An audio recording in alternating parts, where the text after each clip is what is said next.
Welcome and welcome back. The UFC is headed to Perth this weekend. Good day, mate.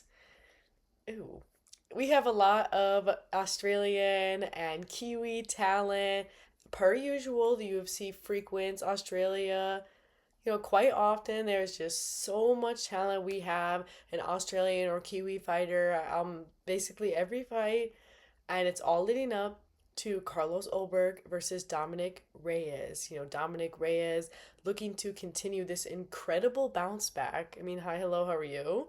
And Carlos Ulberg looking to shake up the light heavyweight division. And we got a couple of other really incredible matchups on this card. And fortunately, it's not taking place too early for Australian fans. I mean, 9 a.m. is still, that's breakfast. Main card at noon, but at least it's not at like 4 a.m. or something like that. So let's go over all of the fights on the card, get to know what everybody's been up to, give it a little bit of a dynamic breakdown. Let's see what our amazing athletes have been up to. So, first up, our agenda. It's all leading up to the light heavyweight spotlight on Carlos Ulberg and Dominic Reyes, aka rugby versus football, right? Yes. It was actually supposed to happen two other times in 2024. They tried to book this fight twice and then they scrapped it. I think it was in January and March in 2024, and then I guess they just forgot about it. Third time's the charm, though. We are headed to the RAC Arena, RAC, let me know. Perth, Australia. Why is it called the Land Down Under? Why is Burger King called Hungry Jack's? Anyway, and in Australia, we have City Kickboxing, a gym that's home to so many stars that you know. All right, and something you're going to hear a lot today is nothing in subland, because there's going to be a lot of legs, i.e., City Kickboxing. And in general, even outside of the City Kickboxing crew, we get a lot of people that, they don't really believe in submissions. We got a lot of mullets in play. I can't even count. We don't, we're not ultimately going to know what everyone's hair is going to look like until we get there. We have so many mullets in play. And that's just kind of some Australia business. You know how it is. And I want to ask you this question. Who do you think is going to have the most fun in there? I think I know. Oh, and what's this? Who's that Pokemon, you ask? Oh, only Tachyglossus achylatus. There's some Australian wildlife for you. How about this? Who's that Pokemon? Only Casarius casarius. Again, some more Australian wildlife for you. Now to our human wildlife. First up, we have a heavyweight double debut, Brando Perikshik and Elijah Ellison. Sorry about butchering your name, Brando. We're going to work on that. So, Brando, the Balkan Bear, is about to make his UFC debut. He's got a wrestling foundation, and he uses that to get some nasty ground and pound in there. Okay, he's coming off of a ground and pound TKO back in November of last year. And yeah, that's just his wheelhouse, ground and pound. And he's very, comes in really hot. Just boom, he's right in your face about it. We've had a lot of canceled bout situations with him, so we don't like to see that. 2 canceled bouts previously before this one, and then once had 5 canceled bouts in a row, so we don't like that. Yeah, comes in very hot. He's also a fashionista. So look for Brando to be coming in hot, but this is the beginning of his MMA career. In all retrospect, he's only had 5 fights, and this is his UFC debut. And he's going against Elijah Ellison, who is also making his UFC debut. His nickname is the Snack Panther, and that's cute because I think of like a panther eating chips. Okay. He was supposed to be on the Dana White's Contender Series, and they said, no, I think we have something else planned for you. Skip the line. Skip it. Skip the line. Okay, I mean, sure. He's living in the world of the knockout, similar to his opponent who doesn't really go outside of the first couple rounds. 80% of his wins coming that way. His only loss is submission. It's just literally never been to the realm of decision at all. He's a football coach on the side, so that's cool. He's definitely a silly, funny guy, likes to make a lot of jokes and such and such. You can find him at the gun range, which is funny because of training with combat, right? Okay, but he's really into guns, really into shooting, stuff like that. He's pals with Chase Hooper, so that's cool. Okay, and he lives by the what do you call it, a verse? Whatever. James 4:10, which is humble yourself before the Lord and he will lift you up. Yes, amen. I don't know if this will end up being the first fight of the night. I think it might be Luke Boonmay, actually. But this is going to be a very interesting double heavyweight debut, right? Let's go, big boys. Then we have a super exciting women's bantamweight fight between Michelle Montague versus Luana Carolina. Yay, another debut on our hands. Shout out Michelle, wild one. And kind of just because was a bit of a wild child, she did all sorts of wild child things. Ended up playing rugby as a kid, and she is so athletic. So I think that the rugby, kind of was a part of building her up in that way. She's pals with Kayla Harrison, and the comparison between them is drawn because they work together. Shout out American Top Team, okay? And everything is in Subland. So Michelle is so interesting. She is 6 fights into her career, and she's on a 6-fight rear naked choke streak. So, right? What the heck? And like Kayla Harrison, had a great run in PFL. And this is such an exciting debut in this sense because we have just so much to learn about how she's going to face up with the UFC competition because they are not giving her an easy first. No, no, no. So all of her previous fights have been at featherweight and lightweight. So previously built for that featherweight stature, it's going to be interesting to see an extra 10 pounds cut because that's a lot. So we will be looking out for maybe if this adds to some fatigue. She's going against Luana Carolina. Yeah, Luana because she has been in the UFC since 2019, has been very, very active, currently coming off of a decision win where she just proved to really have this crazy awkward style. It's just it's so difficult to deal with. Rounds go by and her opponent still can't put her on the map. 3-fight win streak, getting that decision grind win so often, 64% of the time, because she's just so, how do you pin her down? Not much of a subster, but definitely has some really good control in the grappling exchanges. She's not a mess. Hey, she's not a mess down there, no way. 1 win, 1 loss, not really looking to keep it there. Maybe a couple's fence moments is more of her grappling wheelhouse. Just very, very aggressive style, super wide stance. Always threatening that level change, though, right? You never know. She's always, and sometimes she'll duck down, you never know. She's very happy against the fence, as mentioned, and watch out for that clinch break with the knees. Super kicky. We got a lot of kickists on the night. Okay, there's going to be a lot of kickists on this card from very odd angles, though. Everybody has, a different kicking style. Well, not every person, but there's a lot of different styles. I feel like when you say kicky, it's okay, but when you really think about it, there's so much you can really unpack with that, right? How do they kick? So Luana, she's got these crazy odd angles. You do not want to give her space because she's going to make it even more awkward, just like an awkward puzzle to solve. So they are not giving Michelle a easy first test. I think she's going to be trying to attempt to use her physicality early, close the distance. You don't want to give Luana distance. That's just where she thrives. But you don't want to get her against the fence standing either. So if you're going to get the distance, probably going to want to get her on the ground all the way. And that's what Michelle likes to do. So this is an interesting style, styles make fights. Then we have Jamie Malarkey versus Rolando Bedoya, and both of these lightweights looking to make their own kind of comeback. Jamie Malarkey has been in the UFC since 2019, so he's been doing well. It's been a little up down here and there, but faced some good competition. Coming off of a TKO loss to Mauricio Rufy, and before the flying knee had sequenced the end of the fight, it was the beginning of the end there. He couldn't quite find him. He couldn't get to Mauricio. So that was a good study session that way. And he's on a 2-fight losing streak. So, it's getting snap. It's getting snappy. Knockouts are kind of the vibe. 56% of the wins. When he gets in, he likes to get in there. And when he does, it's getting hooky. But 70% of those losses, probably because he's willing to take that risk.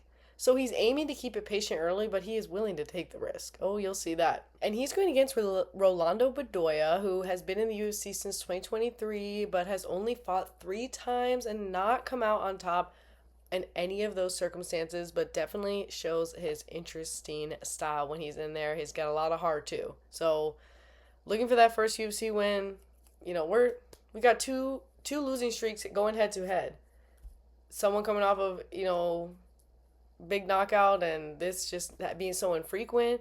So his last fight was against Jai Herbert, and that was a year ago. Where has he been? But he's never been finished. And he shows that in there for sure. He's got some insane durability. He's on that decision grind, most of his wins and all of those losses. So just never, right? Can't finish this guy. Very tough. And he's very, very undeterred. That's the thing about Rolando is, you can hit him with a clean combination. It's not going to phase him mentally. Both of these guys, we're in a bit of a dire spot. We are in a bit of a dire spot. Both of them are more on the feet types. Rolando's a bit more kicky, perhaps. Jamie a little bit more handsy. But both guys in a tough spot. We're in a really tough spot. It's looking a little more tough for Rolando, but best case scenario, we get a war. We get a war and we just can't let either of them go, right? But Jamie, hometown hero, making kind of a quick turnaround though, so I hope he's all right. And then we have a men's bantamweight Kobe Thickness versus Josias Musasa. This is going to be a good one. I don't want to let it down with the thickness. Right? Okay, no. All right. We are coming in looking for that first UFC win. He came in 2 weeks short notice against the other Topuria brother. Yes. There's two. And they're both pretty fabulous. I mean, Thickness just, he couldn't find his moment against Topuria. He couldn't. He was so active in there. So active. And, shout out for taking the fight on 2 weeks notice. Like, we love you for that. We love you for that. But he just couldn't put things together. He was on it the whole time. And Kobe's never been finished. He's got that MMA mindset. You can definitely see that in his style. He's very bouncy, circling, kicky, and just the activity is crazy. He's not scared. Not scared. Can't stay still. Do. But it doesn't always yeah, in the previous fight it didn't manifest in him necessarily landing more. So Topuria was like taking less shots, but he was landing more, and so he got the winning win, and he held him down a little bit too. So that helps too, right? He's known for his work ethic, though. He's known for his toughness. I mean, as Volkanovski, he cannot say enough good about Thickness. And he loves anime. He's got a lot of favorite animes. Attack on Titan is one of them. And he's going against Josias Musasa, who just had his first ever loss. It was a submission to Carlos Vera after it was getting pretty scrappy in there. It was pretty scrappy, but he found himself in the position to get choked, and so it be. So it be, and so it was. The KO wizard, he's accustomed to being in those, first couple rounds, and even in that loss, okay? So the only time he's ever been in round 3 was on his Dana White's Contender Series appearance, which he showed a lot of athleticism. So that's a pretty good study, right? Because on the surface level, it's like, oh, this guy's always finishing fights, like kind of relying on getting things done early. But in that fight that he did go to decision, he was in it the whole time. I mean, it was activity. It was a lot. He held his own for sure. In terms of the athleticism and the pace. And that is kind of rare sometimes for people who are getting, almost 90% of their wins via knockout. So we haven't hit the ceiling with this guy. He's young. It's really exciting. Super, super exciting. Representing the Congo and just still training there. And it's great. Love people representing their country. That is some fun stuff. Yes, Josias is a really exciting fighter. I'm very, very excited to see him back in there and how he's going to look after, accumulating his first loss. Like, what's going to be the mindset? Because typically he's looking to apply a lot of pressure and, not interested in the takedowns, but going to need to maybe up on the submission defense. So we'll see, though. Will he be more tentative? Doubt it. Thickness and Musasa. This is going to be activity 101. Both guys so active with it. Like, the volume is up. The footwork is happening. We're not waiting on the outside. But, who knows if this one is going to result in a finish. I mean, statistically, that's where Musasa has his moments. But Thickness, never been finished. Those kind of fights are such exciting matchups, right? And then we have a middleweight fight. This is a pretty intriguing matchup between Cameron Rowson and Andre Petroski. Cameron Rowson, more city kickboxing. He is sassy. He is a sassy little McSaster. Battle giraffe. That is so cute. Why is he called that? That is so cute. Yes, just so cute. He's on a 4-fight win streak, fresh off the Dana White's Contender Series. That was his second attempt at the Dana White's Contender Series shenanigans. Second shot, got the TKO, which is not exactly common for him, or hasn't happened in a little bit. So that was cool. Big statement. Boom, boom, boom. Always evolving. So we got our UFC debut. And he's very, very happy to debut in Perth. And when asked by Mike Bond, shout out Mike Bond. Shout out MMA Junkie, right? Always. We love Mike. He said that he wants, ideally, a 3-round split war. Okay? And we're here for that. I love that so much. He wants blood. He wants cuts. Because you don't always hear that. No, you don't. No, you don't. And I love that warrior mindset. He believes in tough love. You think those two things go together? And he's going against Andre Petroski, who I would say leans a little bit more on the technical end. NCAA wrestling all the way. He's got a lot of accolades in there. His wrestling skills are pretty high. Ultimately, he chose MMA over being dope sick, which, Cameron, I guess similar in a sense. I don't think his life wasn't heading in a good direction either, and MMA kind of set them on the right paths. That's cool. And what's cool about Andre is he's actually very active in the recovery community, so he gives back. I like that. He's like a community citizen, legitimately. Hence his interesting personality. He was on Tough, because they usually try to get people who are quite interesting, have interesting life stories, since it's more on the reality TV side, and he is tough. He's tough and tough. And he's been doing pretty well in the UFC, 8-2. I feel like he's killing it, honestly. And he had a crazy statement win against Rodolfo Vieira, right? Who's kind of like, very curious, since he is a wrestler and has some very good grappling as well. It was like, could he take down the Ultimate Grappler? And he did very good. But he's coming off of a decision loss to Mr. Shabazian. And we know Edmund, he's a crafty little sneaker. He was a crafty little sneaker in there indeed. But Andre's staying active, hitting some Fury grappling matches in between fights. You can tell he loves it. You can tell he loves the lifestyle. He wins all the ways, MMA mindset, but most of those losses via knockout, TKO, never been subbed though. Not finished that way. He's definitely in control there, there's just no doubt. And he can also install a roof if you need one. This should be really, really, really fun. I don't know why they're kind of throwing Cameron to the wolves. I guess they either believe in him or the opposite. Because Andre is pretty tough. He's very tough to deal with. He definitely can handle a war. Likes to keep it pretty chill though if he can. Keep it technical. Keep it technical in there. I'm just really excited to see more from Cameron, because we don't know a lot. We don't know a lot. This will be great. And I just love hearing him say that he wants a split war. So do I. Then we have Jonathan Mikalev versus Oben Elliott at lightweight. Jonathan, the captain, Dana White's Contender Series. He is coming off of his first UFC win. His only loss is actually losing the belt in the Hex Fighting Series. Oh no, but we're making do. And his fight, what you say, that was war. I mean, talk about kicky, right? Kicking. That's the story of this fight night, is kick, okay? DC was literally scared at the sound. This is one of those fights where they're like, let's replay. Let me replay the sounds for you, right? You have to hear it. You have to know. They were vicious, and they were everywhere. So he was staying a lot on the center line with those kicks, but as far as his target, oh my goodness, lots to the body. Yeah. So he's on a 3-fight win streak. Woo-hoo. And those wins are pretty evenly split because he is so dynamic. Yes, he is very dynamic. Kicky southpaw, mixing those targets like we said, and playing from the outside. Playing a lot from the outside. So he'll break the distance, but he really likes that kicking range. He feels happy there. Circling. He's got some carpentry skills as well. We have, I think, 3 carpenters on our card. Let's go. He's also new to being a father. So congratulations, Jonathan. That's a beautiful thing. And he's going against Oben Elliott, the Welsh gangster, Cage Warriors champ, right? Shout out. As a Welshman. He is currently coming off of a decision loss to Seok-Young Ko, who is kind of a baddie, right? Like kind of a baddie-addy. Other than the hands down low, sometimes which is so dangerous, but he is a baddie. And that was Elliott's first loss. So was on a previous 8-fight win streak.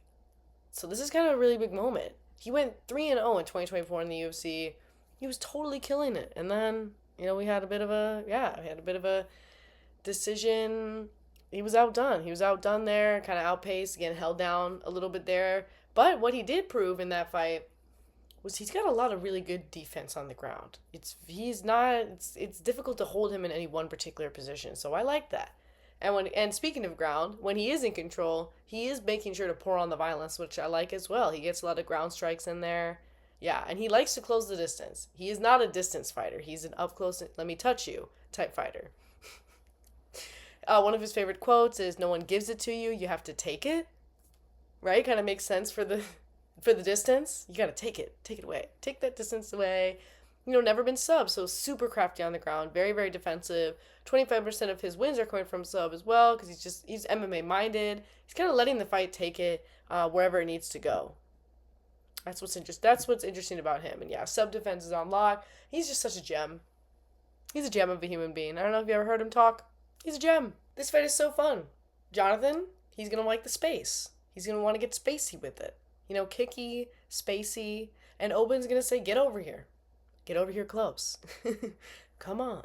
Come on in. So I love that because it's competing interests. And I think when fighters have competing interests, it can lead to really interesting fights. So they both are going to probably want to strike it out for the most part, I imagine, but just the difference in where they want to do that. I think that, yeah, we can get a lot of, sometimes you can get a little bit of awkward moments like that, but I like that. I like the competing interests, and I think this one's going to be pretty fabulous. I think both guys are really on their way up. I think these guys are kind of the future. Next up, a women's strawweight bout. This is sure to be a good one. Luma Lukebunme versus Alexia Theonara. Luma Lukebunme is absolutely killing it. Came over from Invicta to the UFC in 2019, and she is just a Muay Thai phenom. I mean, she's been doing it since age 7, so obviously most of her strikes are going to end up being to the body because the Muay Thai is in her veins. She's from Thailand.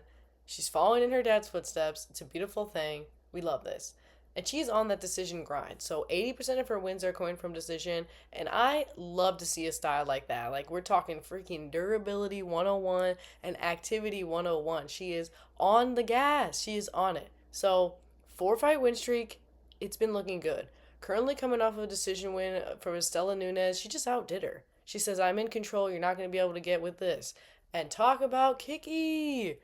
Never been finished. Loves dolphins. She has it all. She honestly has it all. And she is so active in there. The pace will not slow with Luma. And she is going against Alexia Theonara, who is so exciting. Both of these women are very exciting fighters. We're talking explosive. Alexia, she's sub-minded. So coming off of a very quick, round 1 rear naked choke win over Molly McCann. Molly put up a pretty good fight while it lasted, but that's not her wheelhouse. And Alexia came in as the replacement fighter and put on an incredible statement to further herself for a 10-fight win streak. 67% of those wins via sub. Nothing in knockout land, but I'm going to put a little yet there because she is strong. And I'd say pretty big for the division. Physically, the physicality, she's looking big in there. She's so kicky and she is relentless. Okay, she's fighting like she's losing even when she's not. You know what I mean? Just gun out. Like, it is incredible to see. I love it. It's giving Reboss Gang energy, and she trains with the Reboss Gang, so it makes sense. She has a lot of fun in there. And so I'm going to go back to that question that I asked earlier. Who do you think is going to have the most fun in there? And I'm telling you, this is a tough question, actually. We have a lot of people who smile in the face of violence on this card, which I know this is fighting, but we have a suspiciously high number of people that smile in the face of violence. I think that Alexia is going to have the most fun in there. And I don't even think it matters if she wins or loses. But we shall see, because she obviously has been very, very dominant, and it's easier to smile when you're winning. Okay. She's such a silly goose. She's got all the dance moves. This is going to be so much fun. This is another competing interest fight, but in a little bit of a different way, given that Luma is a Muay Thai fighter, not really interested in submissions in any capacity, and Alexia is leaning more on the submission side. But I think there's a pretty big asterisk there because Alexia certainly does not rely on her submissions, and in a decision fight, she is absolutely astonishing. She is so exciting to watch. Both of these women have the heart, have the soul, have the never back down mentality, and I like the craziness in Alexia's eyes sometimes. Again, smiling in the face of violence, dancing around the blood. It's going to be just so much fun. I think there's a lot of really good energy in this fight, and there's some really big stakes, right? We're in the top 15. Top 15 is on the line, and Alexia looking to make her first UFC appearance with some full preparation. Then we have one of a handful of light heavyweight bouts, and this one is sure to be an interesting one. Navajo Sterling versus Rodolfo Bellato. Navajo Sterling, he started fighting because he had no life direction. Okay, and he's only 27 years old, so the ceiling is, we haven't reached it yet. Kickboxing Kiwi, kickboxing. We're going to hear a lot of that. King of the Ring champ, he's been all over the place. Hex Fighting Series, he's just been all over. Now he's here in the UFC, he's gone 2-0, 7-fight win streak overall, so he's still undefeated. Coming off of a decision win against Ivan Erslan, who we will see later, which is interesting, right? He won, but his placement's here. Huh? Anyway, not that big of a deal. It's kind of small. So he's had nothing in Subland because he really is a kickboxing Kiwi. He really is. Like, if anyone is, we got a couple Kiwis on this card, of course, but if anyone is embodying the essence of the Kiwi, the animal, here he is. So, cool thing about him, though, is that within his knockouts, they can happen in any round. It's pretty evenly split between when it's actually going to occur, and that is some really fascinating stuff. So he's not necessarily blitz, blitz, blitz. He actually can be a little pacey in the beginning, slowly turning the dial. Love that. But likes to keep it at range. Kicking range, to be specific, like very far away. He's going to really, really try to be far away. And he's going against Rodolfo Bellato, who was the LFA champion and is coming off of a really, really weird situation, right? The illegal up kick with Paul Craig, right? His knee was down, got hit, knocked him out. He didn't even know where he was. I know some people were like, he was faking it. I'm like, why would you? Why would you fake it? I mean, and in no contest, like, there's no benefit to that. Anyway, that was so weird. And then before that, he had a draw with Jimmy Crute, who we will see later. What is going on? So I'm expecting some kind of interesting hunger. Rodolfo's going to be looking, in my opinion, to get it done, because last two times it did not get done. It did not get done, but he went to absolute war with Jimmy, and he was the replacement fighter, so he's a gamer. He is a gamer through and through. His last win was in 2023, though. We gotta, right? And that was a crazy fight, though. UFC Austin, he came back from an insane beating. That's why we love Rodolfo Bellato, because he cannot be deterred. It looked like he was dead, actually. In that fight, he looked dead. But he sprung back like a zombie. TKO and KO living, right? Okay, 56% of the wins and all of the losses. Not that many losses, just 2. But you know what I mean. That's where things are happening. So never lost via sub, never lost a decision. He likes to get in there. Clinch it up. Yeah. And it's time to try for something big, which he always is. Okay, that's what he's always doing. He's kind of waiting in there. He's really looking for something big. Yeah. And he learned how to fight to beat up bullies. So what now, bullies? This should be a really, really fun matchup. Rodolfo Bellato looking to get his first win since 2023, and one of those because of unfortunate, weird circumstances, and then one of them just being an insane war that happened to end in a draw because it was unscorable. Which is a good thing, in a way. Yeah, so he's looking to have a definitive win. Interesting to see how he's going to be able to deal with Navajo, though, who does not want to be in your space, which is where Rodolfo thrives. He thrives when he's right in your face. And Navajo thrives when his feet are in your face. So this should be really great. And I think this one is going to most likely stay on the feet.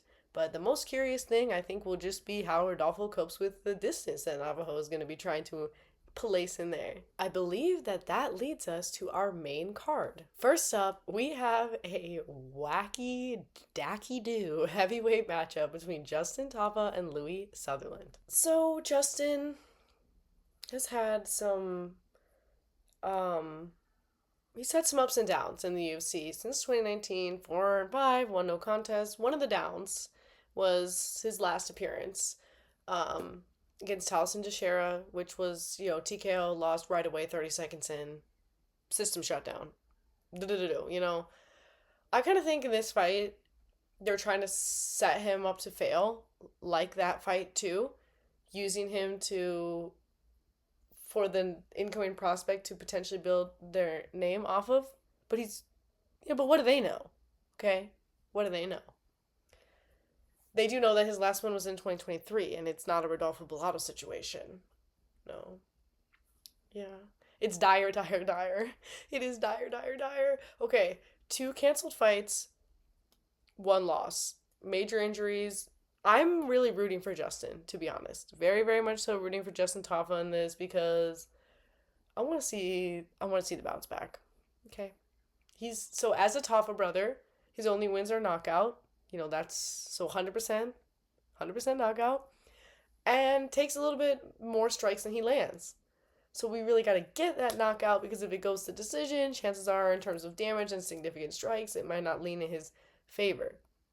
Very averse to takedowns, pretty good at defending them sometimes, and nothing in subland. Right, like on either or. So, pretty good at keeping it at the feet, I would say. And the thing about Justin, and why he's on the main card, is because he's willing to stand on business. He's willing to stand on business, and that's exactly what they really want him to do here, because they're putting him against a very frightening looking man, Louis Sutherland. Don't know a lot about Louis, making his UFC debut, coming off of his LFL title win just a couple months ago. So they snagged him right up. And it's because it was nasty. It was nasty. He's so huge. Oh my God, he's so huge. He cuts weight, for sure. For sure, this guy cuts weight to be a heavyweight. He's a super heavyweight. He's trapped up. The traps on this man, that's like 2 human babies. You like 1 baby here, 1 baby there. I'm telling you. It's scary. Oh my God, it's scary. Okay, and similar to Mr. Taffa, to Taffa Sr., out of the brothers, he's not living in subland. Okay, like I said, nothing in subland. It's kind of a theme, right? A lot of kickboxing, boxing types. 4-5 win streak. His only losses are via decision, so he's durable. He is, but the knockouts are preferred, 80%. So 80% finish rate, 100% finish rate. I'm scared. Louis is quite athletic looking. I'm frightened. I am. This will be one of those, on the edge of your seat type heavyweight fights where it's pretty certain, especially with the pace that Louis puts out, from what I've seen, that this fight will end in one way or another, because he's willing to get in there. He's willing to get in there. He's not he's not tentative. No, he's willing to trap up. So I'm scared. I'm scared. Are you scared about this fight? I'm scared. And then we have a lightweight matchup between Tom Nolan and Charlie Campbell. Charlie Campbell's coming in to save this fight because it was supposed to be Evan Elder, and we lost it. Tom Big Train Nolan. Is it because he's tall? He is tall. He is 6'3". He's as tall as any of the tallest of lightweights. That's as tall as any of the lightweights are. So he is tall, and he uses that. He's very long. He's like a spider. He's from the Dana White's Contender Series, and he's been doing all right. He's a BJJ black belt, but it's kind of more in the back pocket. He's on a 3-fight win streak right now. So, he had that loss in the debut and has come back very well.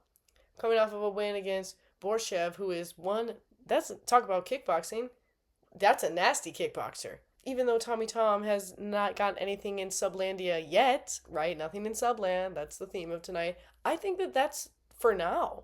He's 25. A lot of fight left in him. And he was looking for that choke. In that Borshev fight, he was. And it was meaningful.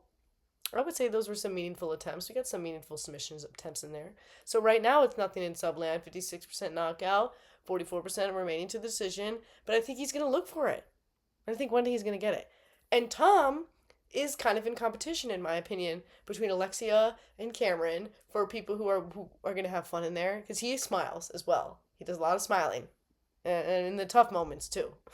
So, Tom, so much fun. And Tom is so much fun because of how much he is evolving. I feel like he's looking for the submission. And that'll be his first. That'll be cool, right? It'll be awesome when we get to see Tom Nolan's first ever submission win. Because it's bound to happen eventually. BJJ black belt. And he was looking for it last time. He's going against Charlie the Cannibal Campbell. Little Funny play on words there. Triple C. Oh no. Oh no, don't tell Triple C. Okay, I'm sorry. He's from Bellator, and he is filling in short notice. He's 2-0 in the UFC, but we have not seen him for over a year, so I'm guessing his injury. He's kind of a knockout guy, 67% of his wins. He's very, like, in your face about it. Like, he's very twitchy. Nothing in subland. Yep, you heard it here. Nothing in subland. But he mixes in a lot of takedowns and submission attempts. They're perfect. They're a match made in heaven. Okay. Anyway, yes, coming off of the decision win versus Trevor Peek, that was very significant because Peek is a nasty mofo. He really is. He is gritty, nasty, undeterred. And so that decision win was really significant. Yeah. He was actually supposed to fight Rufy last year. That got scrapped. So, we don't know where he's been. I'm guessing injury, but I hope it's okay. Kicky, attacking the calves, though, especially, right? What kind of kicky? What do we mean by this? Well, when it comes to the cannibal, it's calf kicks, ripping him up. Yeah, as mentioned, twitchy. He's friends with Marab and Aljo, so that pace, it's wearing off on him. He's learning how to do the crazy pace from the crazy pacers. And he's a cosplay guy. I don't know if his cosplay, like, is the dude from One Piece, because I don't know, but he dresses up as this, or is this new? Is this him? Like, did he create a character called the Cannibal? Let me know. So let's say it's great. We got two, up and comers carving their way in the world of the UFC and have both been doing really well, but we haven't seen Charlie in a while. But it's really cool that he's stepping in short notice because it was supposed to be Evan Elder. I mean, not cool for Evan. Hope he's good. But cool to see Charlie back in it because it's been a year and a half. So that's, we got our eyes on that. But I expect this one to be just so much fun. Wee-oo. Warning. Fight of the night potential alert. Wee-oo. Jake Matthews versus Neil Magny. Lock in. Right? As the children say, lock in on this welterweight bout. Jake Matthews. We could go on all day. The Celtic Kid. I feel like the Celtic Kid could be a Fall Out Boy song. The Celtic Kid. Right? It's like, no, stop. Okay. Jake Matthews, we could go on all day. Okay? We could go on all day about the veteran who's only 30 years old. About the 30-year-old who's 15-7 in the UFC, who's been here since 2014. How old was he, you ask? 19. Okay. So, Jake Matthews has been here a while. He's been here a while, and this is really fun because we're throwing it back. I think Jake Matthews deserves to fight on every Australian card because he is one of the most exciting Australian fighters in the UFC roster, and he's been here so long, and he made his debut on home turf. Just so much fun. It has not been an easy road for him. They do not give Jake Matthews easy matchups, to say the least. He's done it all. Lightweight, welterweight. It's kind of messed up that he was ever a lightweight. I mean, talk about trying to give yourself kidney failure, because it's a miracle. He's definitely a welterweight. He's definitely a welterweight. Should have never been a lightweight. He's just doing so well right now. He's on a 3-fight win streak. I feel like he's really coming into his own. I mean, he's always been a scrappy, talented, incredible fighter, but we are showing some incredible dominance. I mean, I thought we were going to get fight of the night, all out grit war in his last appearance against Chidi Nijukani, but no. No. We got a round 1 rear naked choke. He finished it. He said, hey, all love to Chidi, but you got him out there early because, I was expecting to hear a lot of bone on bone, but we didn't. Jake Matthews brings the athleticism. So whether it's going to be that early finish, less likely, or the decision where he makes it his own, where he makes it his world, he can do it all. And he's a very defensive fighter. So he's the type of counter striker that keeps it so exciting. I love it. Such a Jake Matthews fan. I mean, how could you not be when you watch his fights? He seriously does it all. So the wins they're split-ish. Okay, they're ish, not perfectly split between the 3 categories, but pretty much. When it comes to submissions, more of a choker. Boxing is the foundation, so you're going to see a lot of that in the striking. Keeping a lot of things in the hands. He can stand up business, so that's the thing. That fight to the death type, energy. The smell of blood ignites a fire within him. And you will see that in real time. Right? How many times have we seen Jake Matthews? The fire ignites within him. And it's so beautiful. He's got the fighting spirit. And all with his dad in his corner. Let's go. We got to make a movie about this guy. Okay? And he really wants the top 15. Reasonably so. Wants the top 15. They said, how about we give you probably the toughest guy outside of the top 15. Again, no easy matchups for Jake Matthews. Let's give him Neil Magny, the Haitian sensation. Shout out Illinois as well, right? Hey. He's been in the UFC about as long as Jake has. Since 2013. And has been an active, incredible competitor like Jake. 23-12. Total legend. He's also coming off of a finish. TKO, though, against Zaleski dos Santos. That was ouch. That was ouch. And that was relatively quick. Didn't accumulate too much damage. Just exactly a month ago. Here he is again. Back. He's on that activity grind. When he makes it to decision, he oftentimes gets the win because he's just throwing in so many strikes and landing. They're not just in the air. He's very kicky. He's one of the kickiest kickers. Oh, man. And beyond kicks, it's the knees. Neil Magny, nightmare against the fence. Nightmare. Don't let this guy put you anywhere near the fence because you're going to get to the knees and they're going to make you very sad. Neil is awesome. He's always looking for the toughest challenges. That's why he said yes to Jake Matthews. Okay, that's because Neil Magny could make demands. Neil Magny could say, I would like top 15, but no, he's a company man in that sense. He just wants the toughest challenge. And both these guys are, incredibly tough challenge. He loves home renovation shows. Okay, so he's one of our other person with carpentry skills. He likes to build things. He's very good at it. He can repair the house. And he also likes pizza with ketchup. Ooh, yuck. So I think that this could be fight of the night. Both these guys, heart, soul, the fire is within them, but they're also so skilled. So I think with both Neil and Jake, the pressure isn't going to allow them to succumb or push them to succumb. They don't succumb. They don't succumb to anything but their own will, of which will not break. They have so much heart, so much soul, and their styles are both very violent. So I think collectively it will be, a beautiful portrait of violence, which is ultimately, as I am often saying, that's what we're looking for.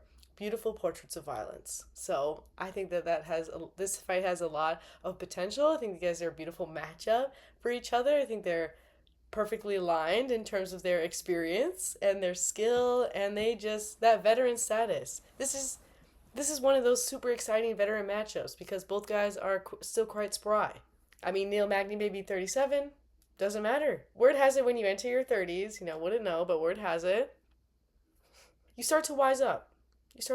So yes, Neil Magny has accumulated some damage on his body over the time of his fight career, but he's wised up. Then we have Battle of the Mullets, right? Jack Jenkins versus Ramon Taveras.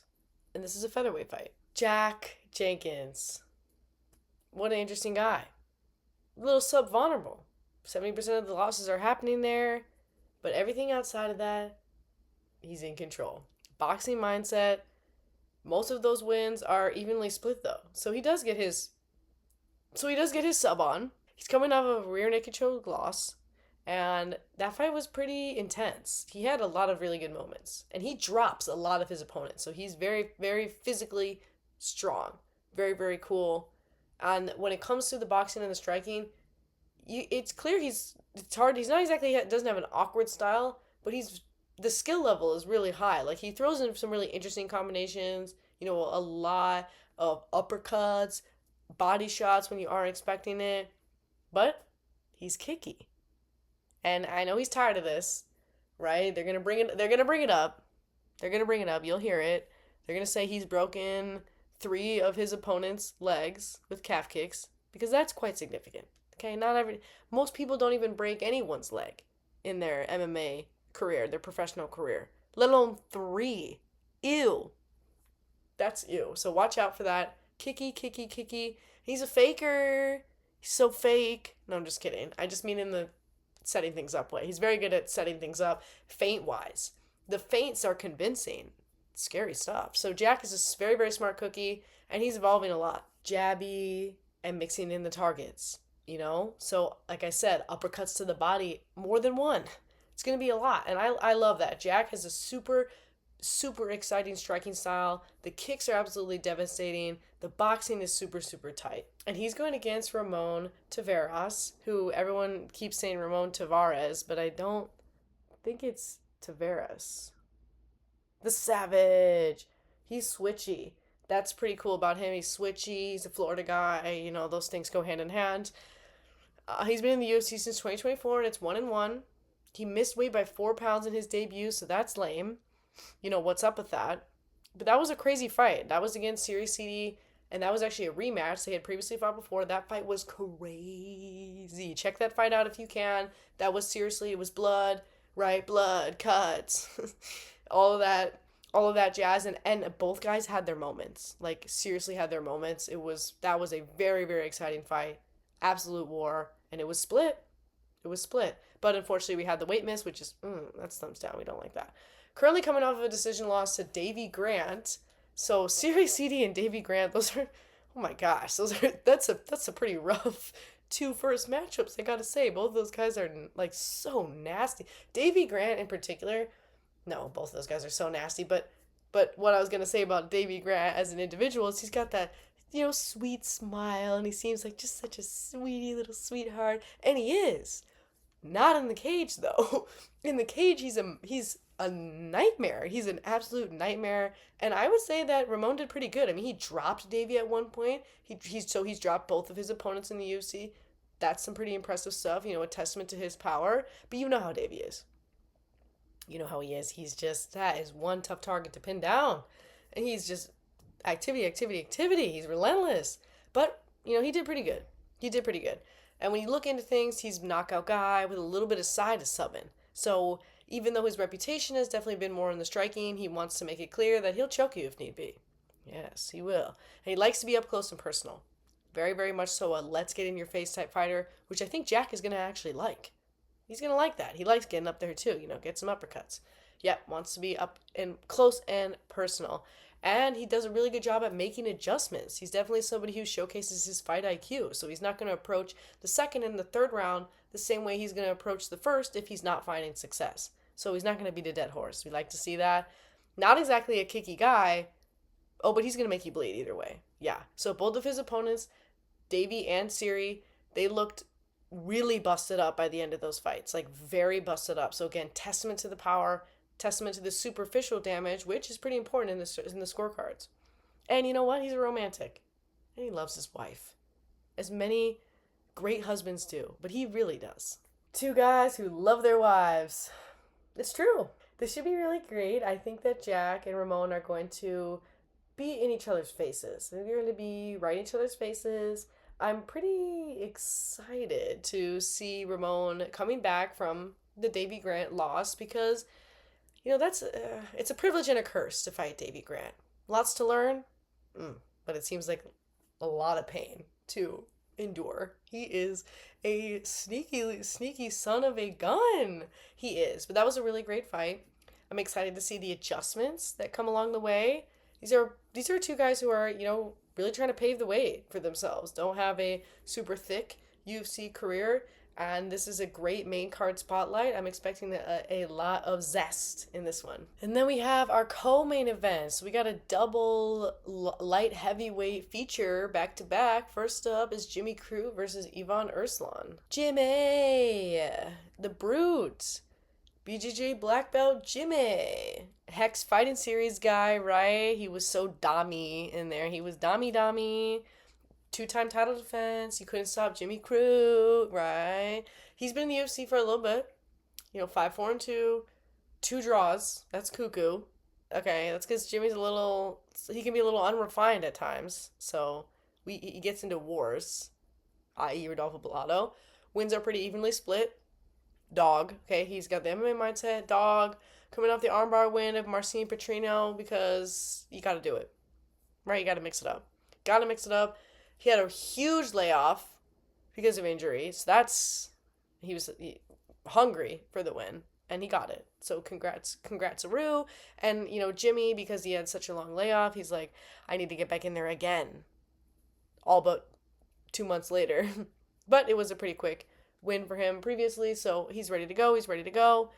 Thing about Jimmy is he's faced many legends in the UFC, so he's kind of got like a Jake Matthews story where they're like, why don't we just put you against everybody who should kill you?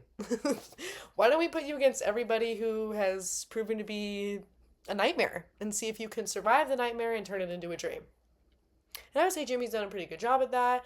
He's definitely, lost, but also conquered. And again, pretty much exclusively has faced legends. So if Jimmy's going to show a bit of adversity, it's going to be against really, really tough matchups. Really, really tough matchups. And he's proven, no matter who he's going against, that he's going to stand on business. Yeah, that's the thing about Jimmy. He's willing to go. He's willing to go, and go for broke if he's provoked. Jimmy is provocable. So, if you do push him to an emotional place, he may respond with emotion. But we'd love to see that heart. And he's going against Ivan Erslan, who's in a really bit of a, we're in a bit of a pickles. So he was a KSW title challenger, didn't go his way, but, made his way to the top of that promotion. And he's 0-2 in the UFC right now. So our Croatian fighter, we got to break this streak. Yeah, we do. We got to break this streak.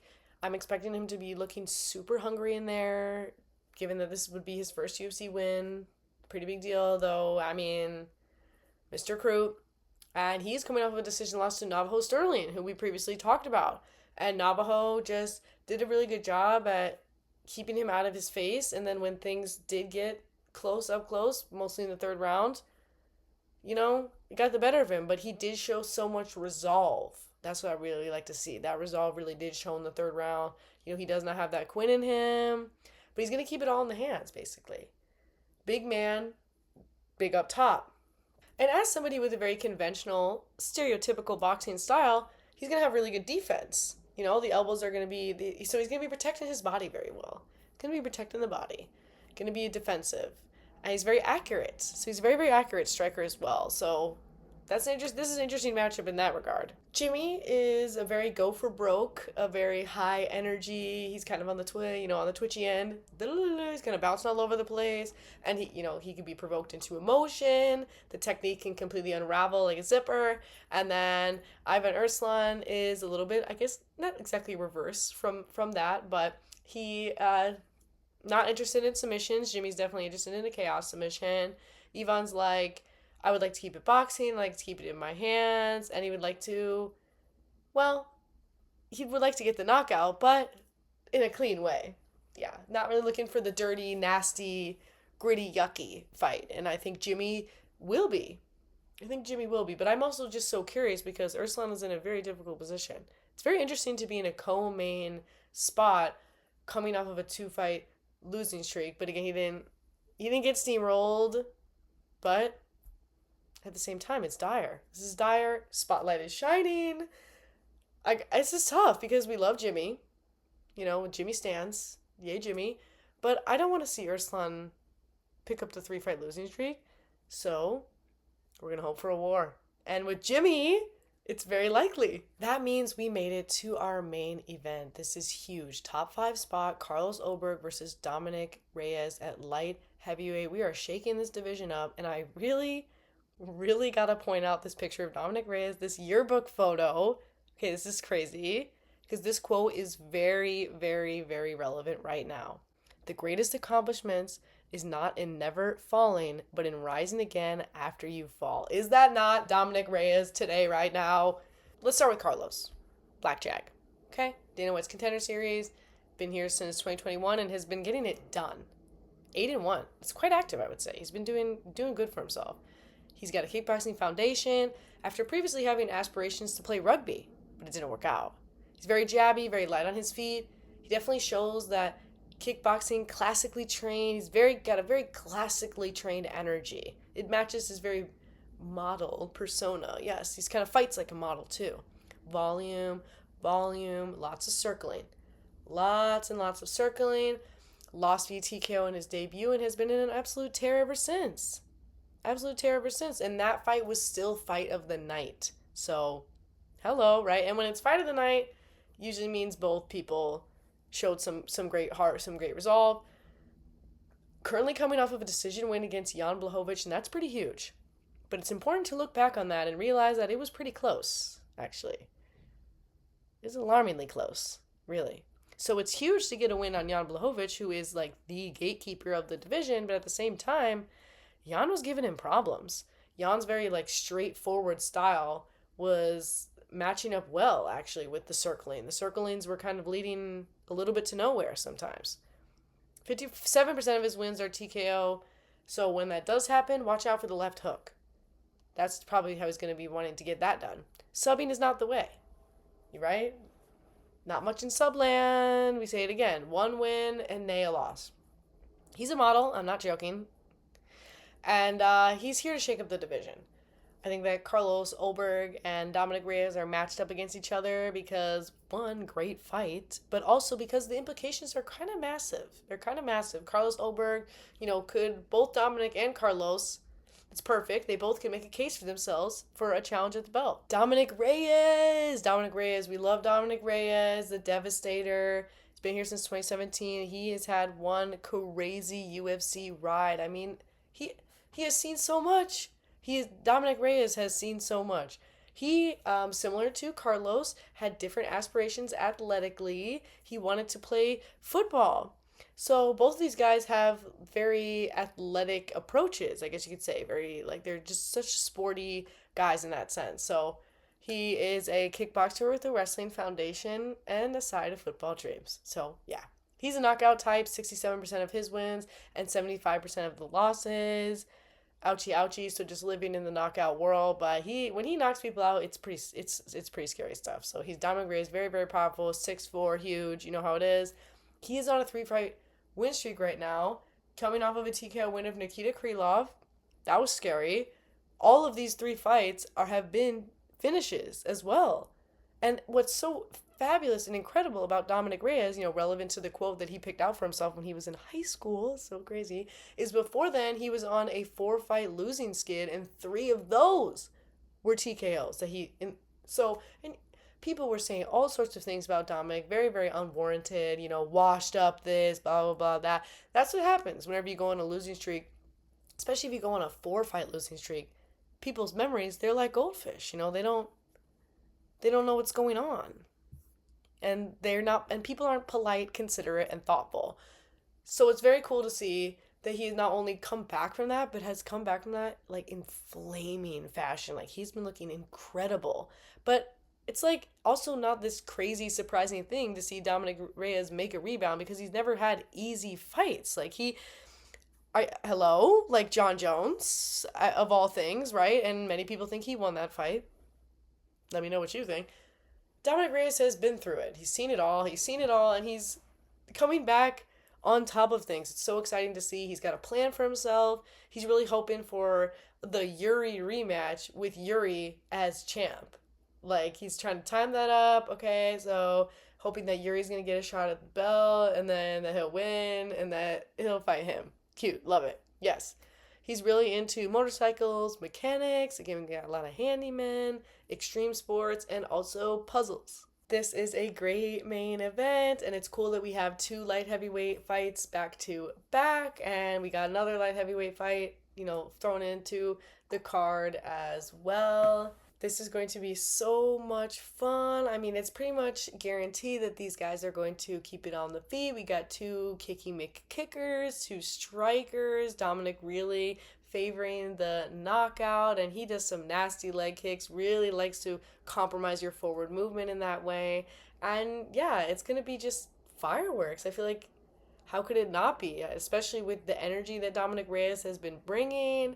And this is going to be a pretty big moment for Carlos as well, because he has been doing so well, right, after just one bad moment, and it has been all up from there.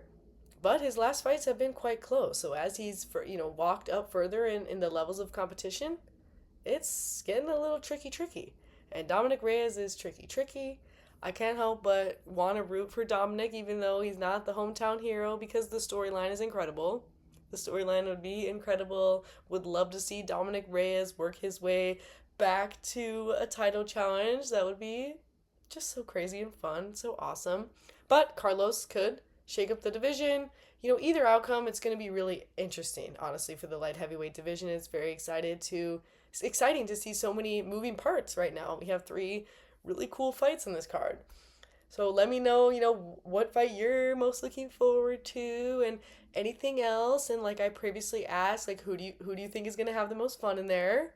I still think that it's Alexia, but it's kind of tough. Could be Cameron, could be Tom. Yes, we have so much talent, so much city kickboxing talent. Like, what is it? Like 8 fighters on the card from city kickboxing.